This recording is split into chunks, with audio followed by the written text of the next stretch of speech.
Hey everyone, in today's body review, Lukas lets me check out his VOX MV50 AC.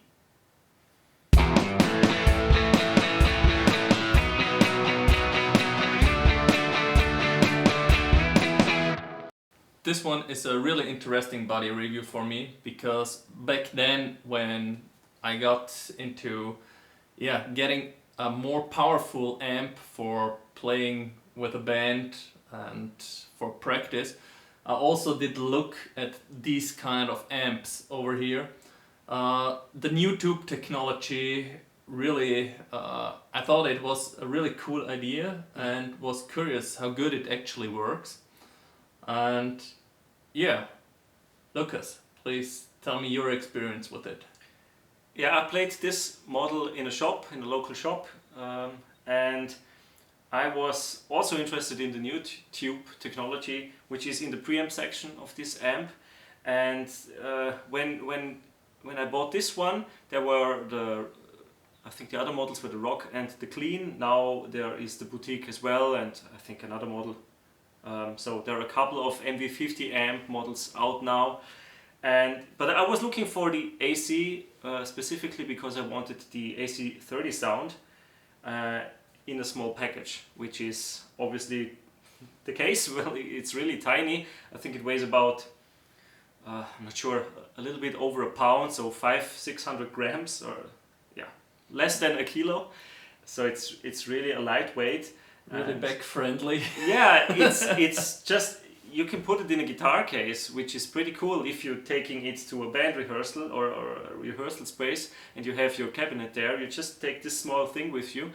And as the name suggests, it's MV50, so it has 50 watts, but only with a 4 ohm cap. Since almost nobody has a 4 ohm cap, I guess, usually you have 8 ohms or 16 ohms, it always halves the watts. So with 8 ohms it's 25 watts and 12.5 with 16 ohms, which is still pretty loud. We tried it in a rehearsal space. I took it once with me and it definitely can keep up with a drummer. So just to mention that. Easily. We've cranked it before just a little bit. We can't display you the full range in here because it's late and your kid needs some sleep. Yeah, right? Exactly. So the volume is below 12 in this demo. So as already mentioned, it has the Nutube in the preamp section of the amp and a Class D power section. Some other information about the amp. We will show you a close-up picture of the back. You can use headphones or line out, and it has a speaker or a cab sim built in. It has an eco mode, so it turns off automatically if you don't play it. On off switch, obviously it has an EQ switch, flat for bigger cabs and a deep switch for smaller cabs like this one. And other than that, you have an impedance selector for the cab you're using. This one is the matching cab by VOX. It's an 8-inch speaker and also has 8 ohms. And the big one down here is the Palmer with Creamback. And we want to show both in this body review, just for comparison of a 12-inch and an 8-inch speaker and how it reacts and sounds. Yeah, the 8-inch speaker comes not with the amp. No, you have to buy it separately. Speaking of buying things and prices, I checked prices online. In Euroland, this one costs 170 around at the moment, and in the US at Sweetwater or Guitar Center it goes for $140, and the cab is around 70 bucks, I think 70 to 80 bucks. The front side is pretty simple, gain, tone, so it doesn't have a three-band EQ and a volume knob, and that's pretty much it. It has a nice little handle and runs with 19 volts, so nothing special there. And I think it has a pretty convincing AC30 sound. I played through an AC30 head last weekend, and so I recently had the real deal to compare it. And it has a pretty convincing voicing, I would say, which I think is pretty cool. So Do you have any questions, or should we go to the sound samples? What I like about it is that it's really very simple. Yeah. You don't have an effects loop, nothing, just straight in. Unfortunately, no built-in reverb, but yeah. Yeah, but also the cool thing is all the output possibilities you've mentioned with headphones. With the Class D power section, I guess you don't need a cap added. You can use it with headphones only for practicing, so it's which is very convenient with this small size. Absolutely, and I really like the feature that you can put it in your case, even maybe just as a backup amp. Yeah. Or that one certainly fits also on a pedal board. Yeah, no problem. We have the Boss GE7 here. Martin will use it as a Treble-Boost. We will also show the settings, and you can see the size. It's not even 2 Boss pedals, so it's really compact and lightweight.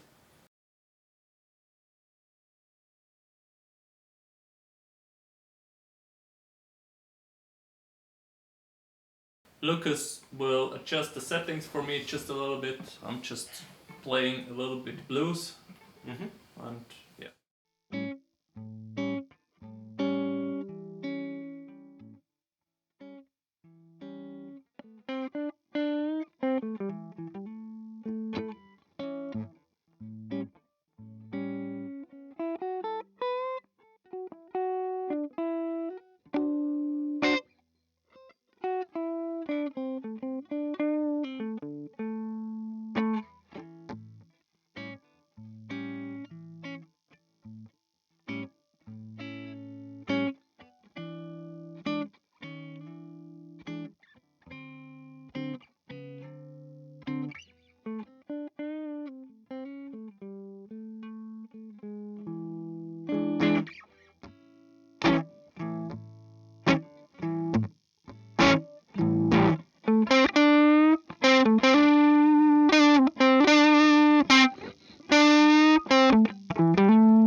So we hope you have a good impressions of the sounds of this amp now, how it sounds with a big cap and a 12-inch speaker and a small cap with an 8-inch speaker.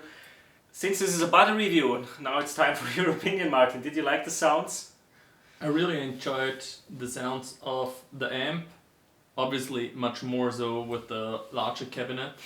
Makes sense. Even at lower volumes.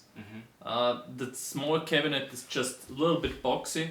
Yeah, especially if you play one after the other, it was really it was boxy. Extremely obvious. It was just right in your face. Yeah, true. And the 1x12 made it project very nice. It sounds like a big amp to me. Yeah, and you can turn down the volume very well, and it still sounds good.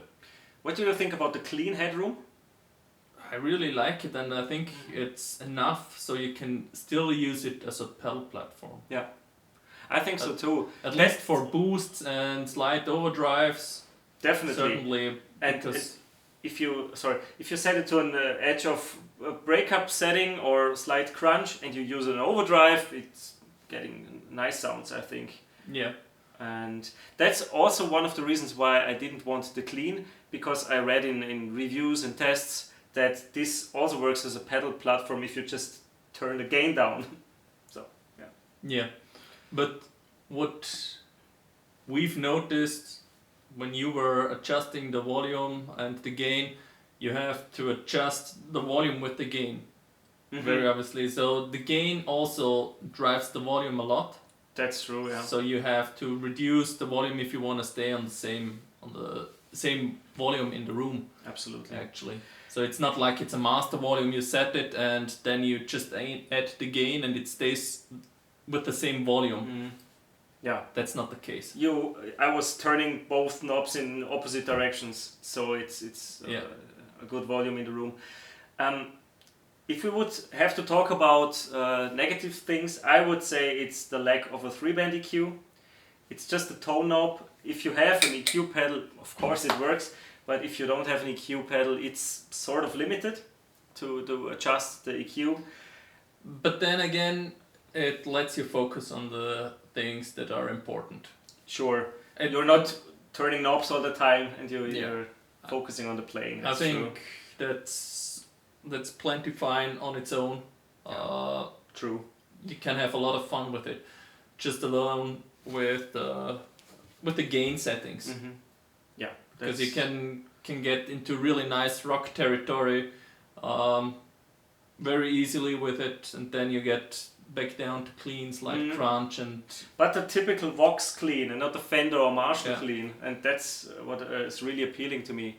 And what we've also noticed is, if you change, for example, without a phase or something, or single coil split, it's not a real single coil, it also sounds very different very quickly. Yeah, it reacts very, very good, I think. And another drawback, negative point, would be the lack of reverb and an effects loop, if that's important for you. But then again, you can put a reverb in the front, so that's the thing with many amps. So absolutely. Not only with such small. No, not really. Okay guys, that's it for this body review. Thank you very much for hanging out with us, and we hope to see you in the next video. Bye! Bye!